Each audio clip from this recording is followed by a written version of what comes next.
Magandang araw sa inyong lahat, lalo na sa iyo Miss Aya. Tawagin mo na lang ako sa pangalang Ana. Ang kwentong ibabahagi ko ngayon ay hango ito sa tunay at sariling karanasan ng aking abuelang itago na lang din natin sa pangalang Rosa noong kabataan niya pa lamang. Bali Miss Aya, ilalahad ko ito sa punto de vista ng aking abuela nang sa ganun ay hindi kayo mahirapan at malito sa pag-intindi ng kwento. Wala na ngang paligoy-ligoy at simulan na natin ang kwentuhan. Ako si Rosa, nasa edad 19 na taong gulang noong mangyari ang isang karanasang hinding-hindi ko malilimutan. Sa isang liblib na baryo ako lumaki, sa bandang hilaga ng Samar. Dekada 70 yon, panahong payak ang pamumuhay at malayo pa sa modernong kaginhawaan na meron ngayon. Ang aming baryo ay nakapagitna sa malalawak na palayan at bundok na laging nababalot ng hamog tuwing umaga. Wala pang kuryente noon at ang mga ilaw sa gabi ay lampara de gas na may amoy na kumakapit sa damit. Ang kalsada ay gawa sa lupa, kaya naman kapag tag-ulan, nagiging maputik na parang pilapil ng palayan. At kapag tag-init naman, umaalinsangan at nag-aalinsabay ang alikabok sa bawat paghakbang. Sa gawing silangan, makikita ang masukal na kagubatan na ayon sa matatanda, tahanan daw ng mga nilalang na hindi basta nakikita ng ating mga mata.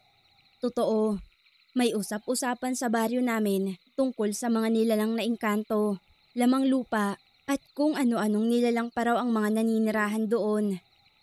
Ngunit dahil sa hirap ng buhay, hindi gaanong pinagtutuunan ng pansin ang mga kwentong yon. Abala ang mga tao sa kani-kanilang gawain.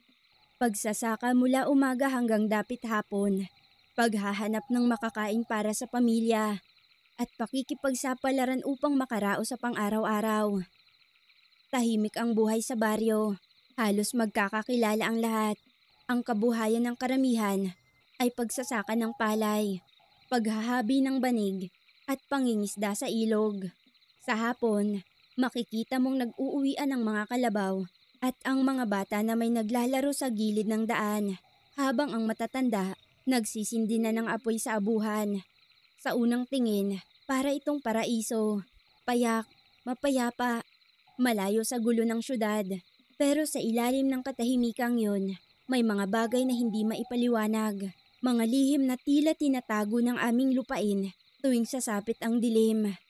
At doon nga nagsimula ang karanasan kong kakaiba, isang pangyayaring bumago sa aking pagtingin, hindi lamang sa aming baryo, kundi sa mga nilalang na matagal ng bahagi ng mga alamat at bulong-bulungan sa lugar ng Samar.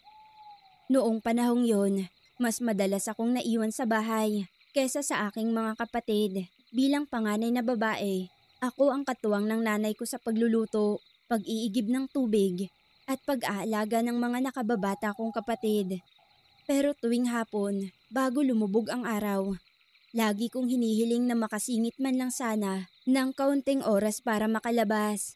Doon ko natagpuan ang sariling madalas lumalakad sa gilid ng palayan, palapit ng palapit sa kagubatan na laging binabalaan sa amin ng matatanda. Isang dapit hapon noon, habang nakaupo ako sa batong malapit sa sapa, may napansin akong maliit na hayop na tila hindi ko pa nakikita noon.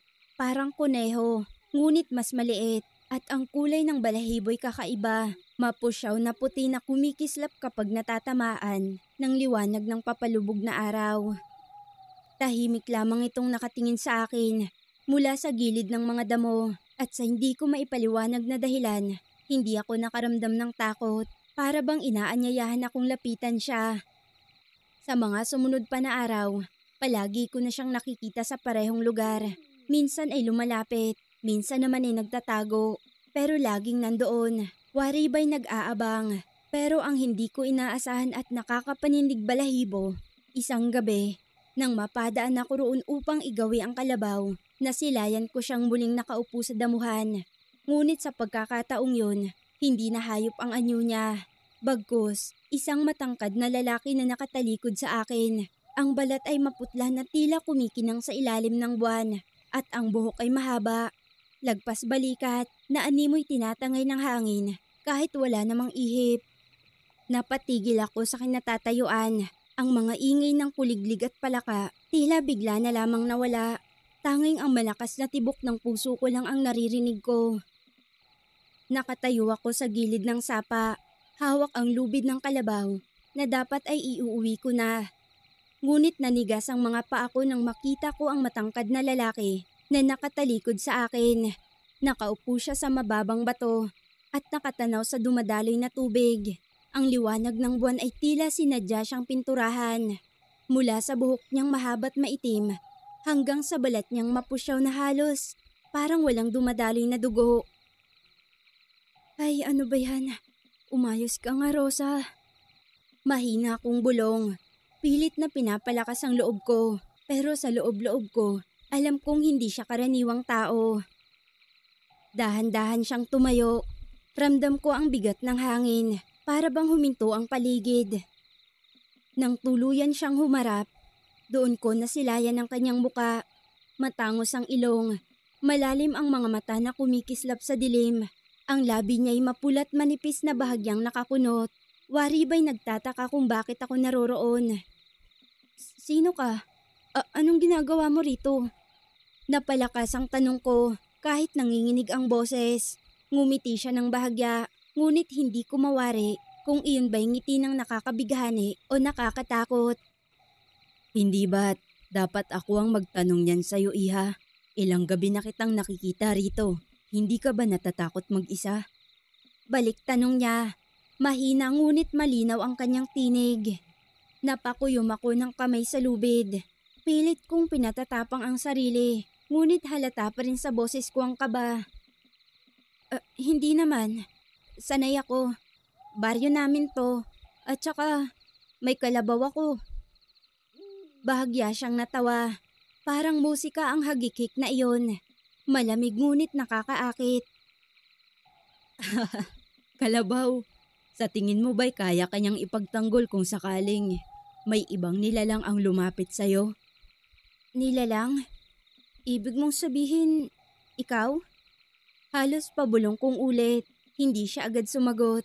Bagkus ay lumakad siya papalapit, dahan-dahan.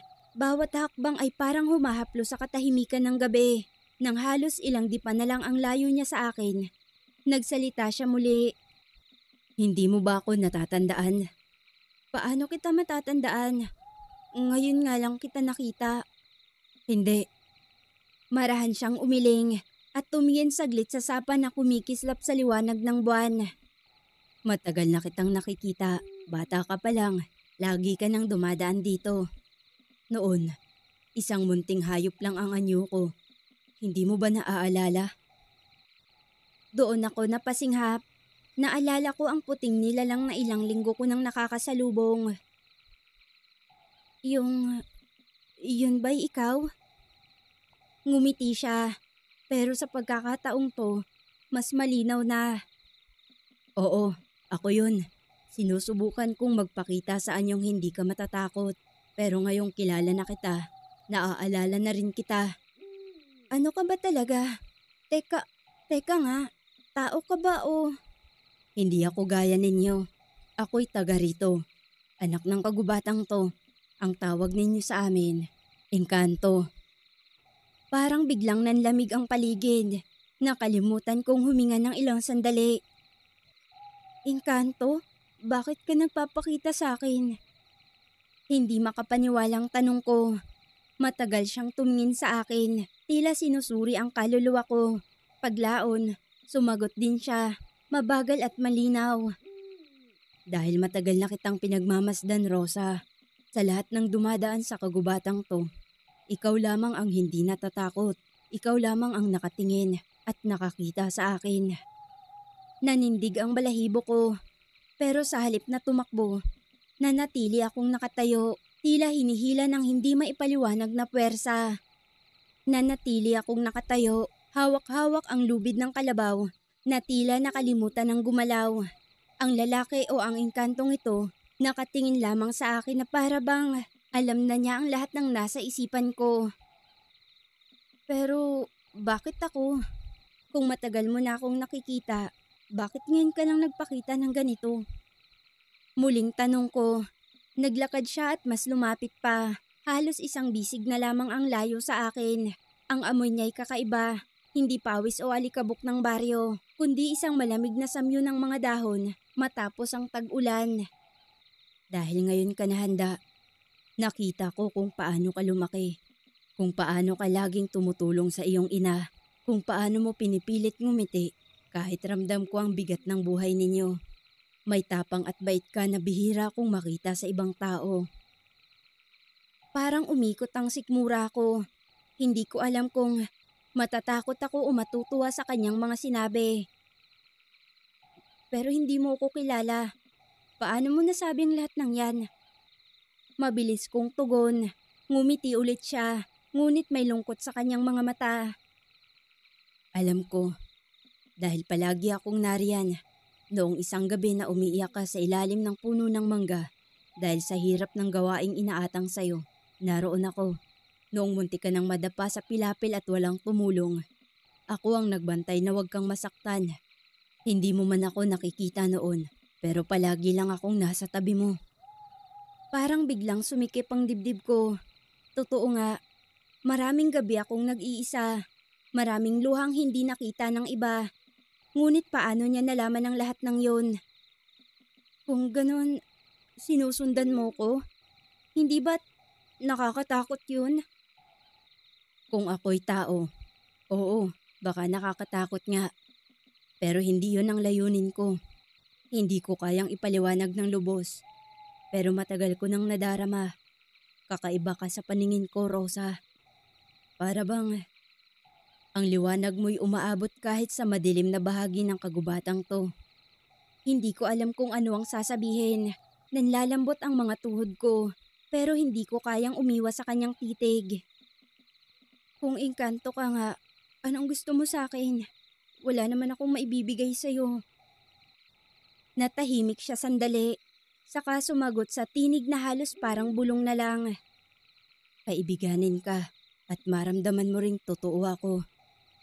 Napayuko ako, mahigpit na hawak pa rin sa lubid. Paano ko maniniwala sa'yo? Hindi ko alam kung panaginip lang to. Baka guni-guni ko lang. Lumapit siya ng isang hakbang at ngayon ay halos magkadikit na ang aming mga anino sa ilalim ng buwan. Kung panaginip to, ayaw mo bang manatili muna?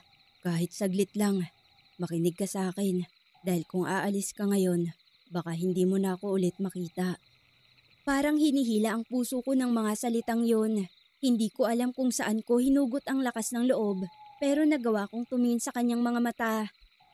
At kung maniwala ako sa'yo, anong mangyayari sa akin? Mahina akong tanong. Ngumiti siya muli, ngunit sa ngiting yun ay may halong hiwaga at pangako.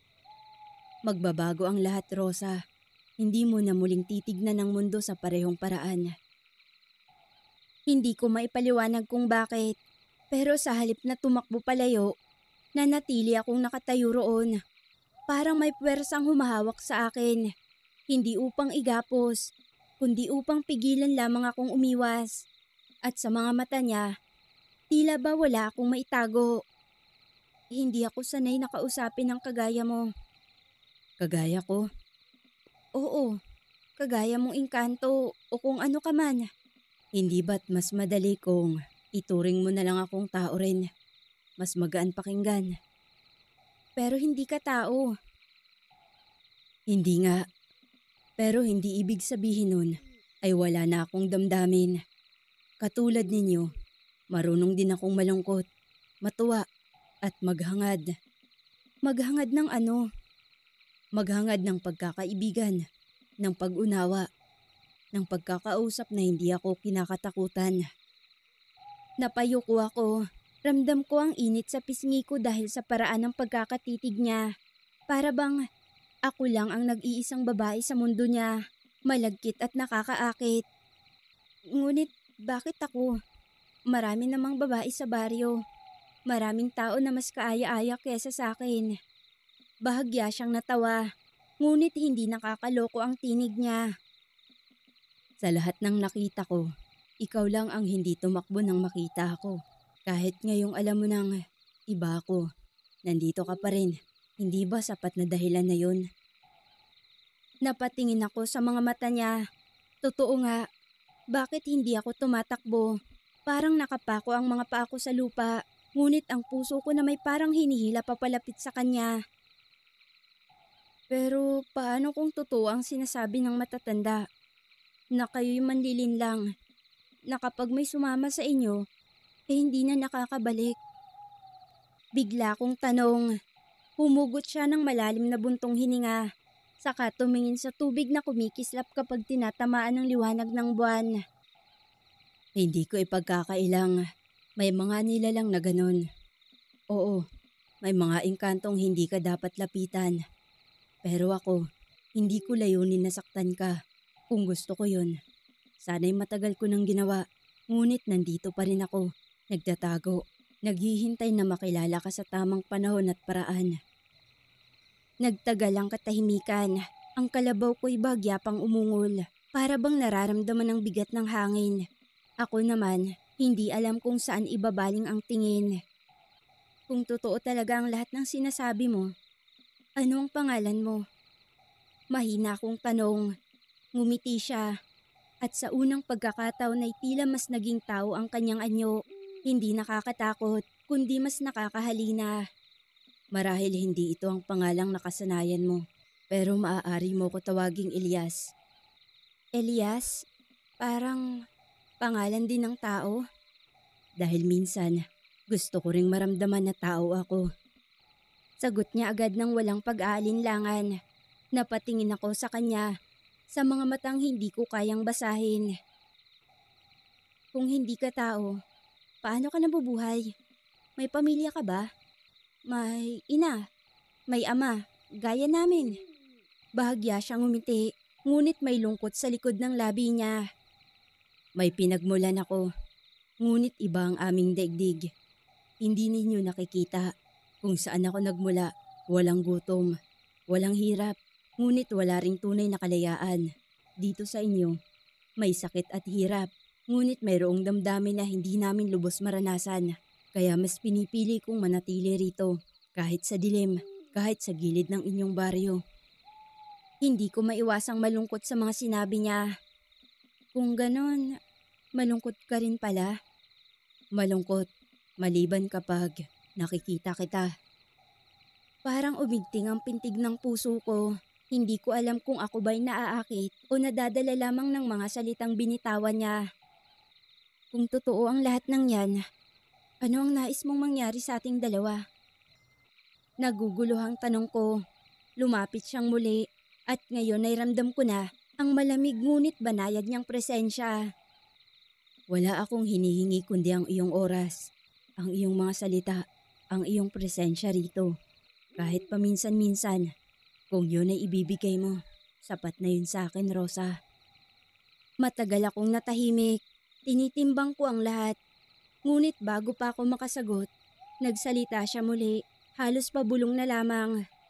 At kung papayag ka, mas makikilala mo pa ako at ipapakita ko sa iyo ang isang mundong hindi mo pa nasisilayan.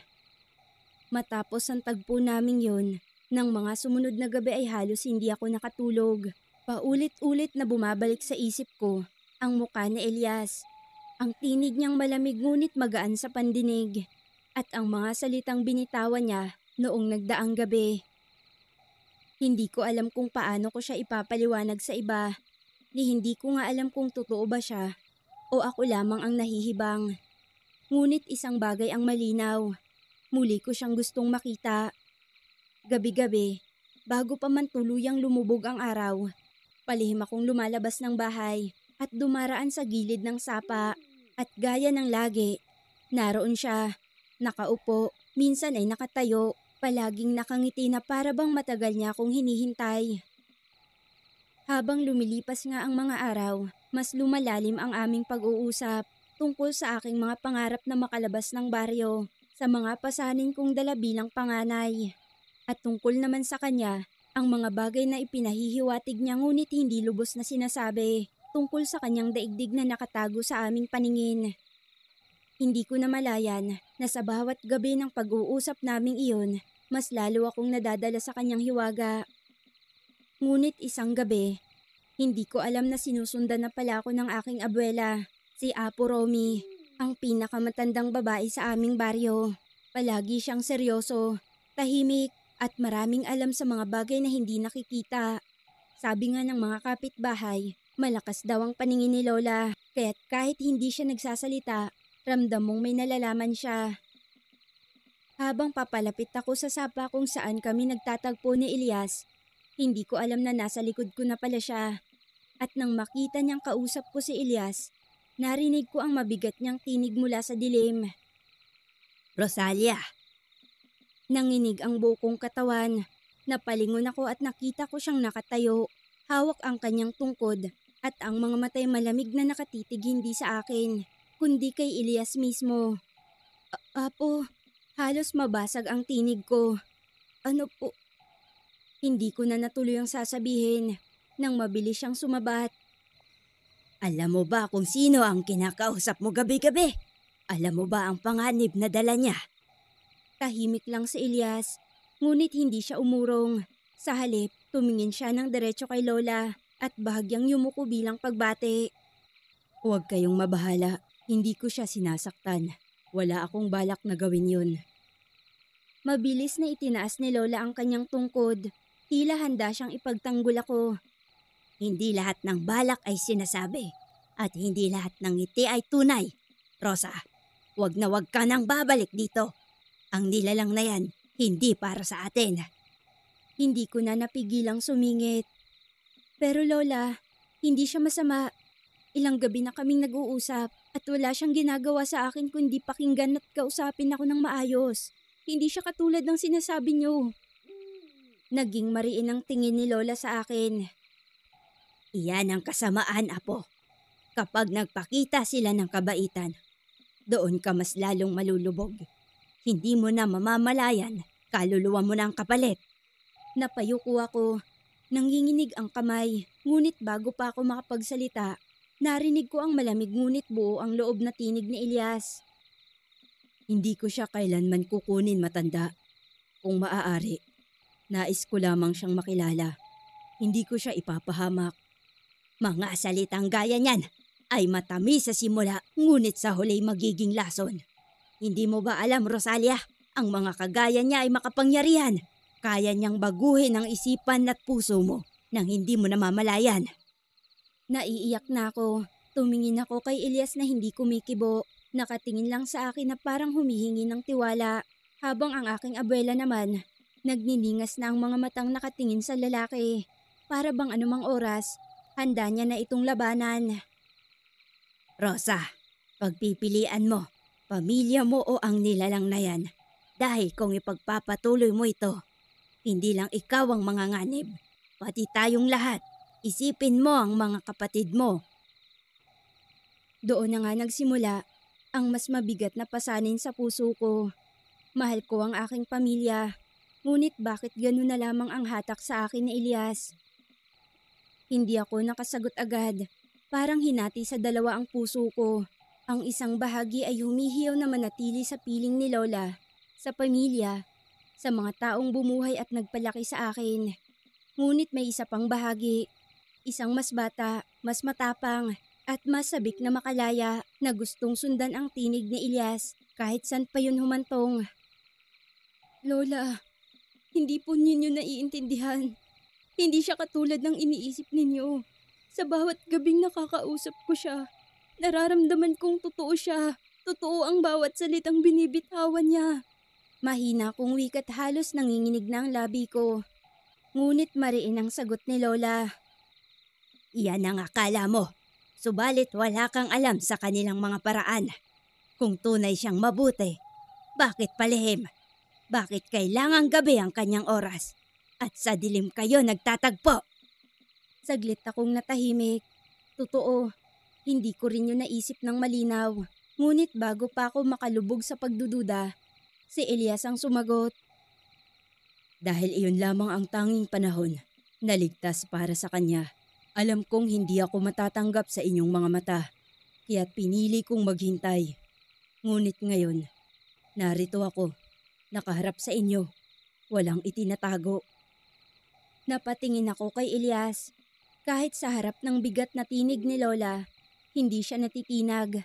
Ang mga mata niya, malinaw na puno ng paninindigan. Lalo pang bumigat ang hangin nang muling magsalita si Lola.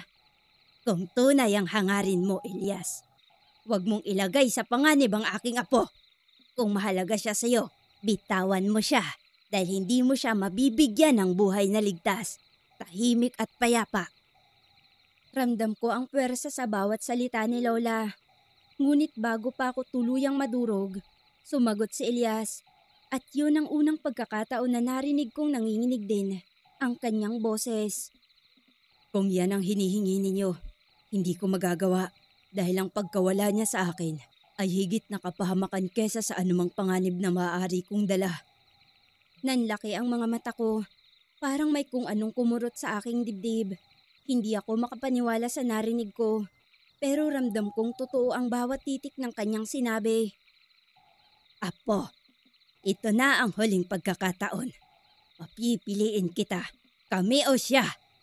Ang pamilya mo o ang nilalang na yan dahil wala kang pwedeng pag-isang mundo.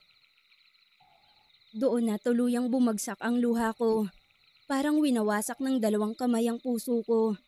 Sa isang tabi, naroon ang dugong hindi ko kayang talikuran. Sa kabila naman, naroon ang isang hiwagang hindi ko kayang bitawan. At sa katahimikang yun, narinig ko ang bulong ni Elias. Halos ako lamang ang nakarinig. Kung papayagan mo, ako ang haharap para sa ating dalawa. Hindi ako uurong, Rosa. Kahit harapin ko pa ang lahat ng pagsubok, pipiliin kita at ang mundo mo. Kinabukasan, matapos ang pag-uusap namin kay Lola, dinala ko ni Elias sa gilid ng gubat, doon mismo sa hangganan kung saan nagtatagpo ang mundo ng mga tao at mundo ng mga engkanto. Ramdam ko ang lamig ng hangin, mas malamig kesa karaniwan, at ang paligid ay tila huminto sa oras. Ang mga dahon ng puno'y hindi kumikilos at ang liwanag ng araw nagmistulang nakatigil. Rosa, ito ang huling pagkakataon. Kapag tumawid ako roon, itinuro niya ang makipot na liwanag sa pagitan ng dalawang matandang puno. Hindi na ako makakabalik bilang engkanto. Mawawala ang lahat ng aking kapangyarihan, pati na ang walang hanggang buhay. Magiging katulad ako ng isang karaniwang mortal. Magugutom, masasaktan, tatanda at mamamatay. Nanginginig ang tuhod ko habang pinagmamasdan ko siya.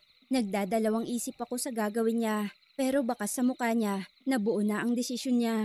Gusto niyang maging mortal para magkasama kaming dalawa. Iyon din kasi ang gusto ng aking abuela. Ayaw ni Lola na manatili ang koneksyon naming dalawa habang engkanto pa si Elias. Dahil ayon sa kanya, malaking kapahamakan ang dala nun sa akin, lalo na sa aming pamilya. Sigurado ka ba, Elias? Hindi mo na maibabalik kapag ginawa mo yan. Ngumiti siya, pero may lungkot sa kanyang mga mata. Sigurado ako, Rosa, dahil ang walang hanggang buhay, walang saysay kung wala ka sa tabi ko. Bago pa ako makasagot, humakbang siya palapit sa pagitan ng dalawang puno. Doon, unti-unting lumitaw ang kakaibang liwanag na kumakain sa kanyang katawan. Parang may humahatak sa kanya mula sa loob. Ang mismong lakas ng kanyang lahi. Narinig ko ang mga tinig. Maririnig na parang nagmumula sa hangin. Tinig ng kanyang mga kapatid na engkanto. Elias, huwag mong gawin. Ikaw ang pinili. Ikaw ang inaasahan. Kung lilisanin mo kami, mawawala ang iyong dangal at pangalan. Ngunit hindi siya natitinag. Tumayo siya sa gitna ng liwanag at tumingin sa akin. Rosa, hawakan mo ang kamay ko. Inilahad niya ang palad niya sa akin. Agad ko namang dinampot ang kanyang kamay. Doon ko naramdaman ang matinding init na dumadaloy sa kanyang balat. Init na parang sinusunog ang laman. Napahigpit ang hawak ko habang nakikita kong unti-unting naglalaho ang kumikislap sa kanyang mga mata. Ang ningning na hindi likas sa tao. Ang kanyang balat na dati halos walang bahid ng dumi o kapintasan ay naging gaya ng sa atin, pero nanatili itong maputi. Napakuyom siya sa sakit, ngunit hindi bumitaw. At sa huling saglit, Biglang sumabog ang liwanag na yon. Naglaho ang mga tinig. Nahulog siya sa lupa. Hingal na hingal at pawis na pawis. Ramdam ko ang panginginig ng buong katawan niya. Ilyas! Napasigaw ako at agad siyang inalalayan. Mahina ngunit totoo. Rosa, tapos na. Isa na akong tao. Tuluyan na akong napaluha. Niyakap ko siya ng mahigpit at doon ko naramdaman sa unang pagkakataon ang tibok ng kanyang puso. Hindi na gaya ng dati, kundi tulad na ng sa akin. Mabilis, marupok at tunay. Magmula noon, hindi na siya engkanto na bumibisita sa ating mundo. Isa na siyang lalaking pinili ako. Pinili ang buhay na may hangganan. Alang-alang sa aming pagmamahalan. Hindi ko makakalimutan ang araw na humarap sa Ilyas kay Lola. Para akong batang nanginginig habang nakaupo sa gilid ng silong. Pinagmamasdan silang dalawa. Matigas ang paninindigan ni Apo Romy. Kita sa bawat guhit ng kanyang muka ang bigat ng kanyang karanasan at takot na baka ako'y maligaw ng landas. Ngunit hindi umatras si Ilyas. Hindi ako basta anino lamang nadadaan sa buhay ng apo ninyo. Mahal ko siya at handa akong iwan ang mundo ko kung yun ang paraan para makasama siya. Mariing sabi ni Ilyas. Napatigil si Lola. Parang binayo ang dibdib ko sa narinig ko. Hindi ko inaasahan na ganito kalalim ang kayang isakripisyo ni Ilyas. Alam mo ba ang ibig sabihin niyan? Kung tatalikod ka sa iyong mundo, mawawala ang lahat ng kapangyarihan mo. Hindi ka na magiging higit pa sa tao. Dahan-dahang tumango si Ilyas. Alam ko, at yun ang nais ko. Sapagkat mas gugustuhin kong mamuhay bilang isang mortal na may kasamang minamahal kaysa manatiling nilalang na walang saysay ang buhay kung wala si Rosalia. Tugon ng binata sabay tingin sa akin. Hindi ko alam kung paano ikukubli ang pamumula ng mukha ko. Grabe-grabe na talaga ang kabog ng dibdib ko ng mga sandaling ito. Ilang sandaling natahimik si Lola. Napabuntong hininga siya. Kung yan ang nais ninyo, hindi ako hahadlang. Ngunit tandaan ninyo, hindi madali ang buhay ng mga tao. Dugo at pawis ang puhunan dito. Hindi gaya ng sa inyong engkanto. Ngumiti si Ilyas at marahang kinuha ang kamay ko. Kaya ko at kakayanin ko. Basta't kapiling ko siya.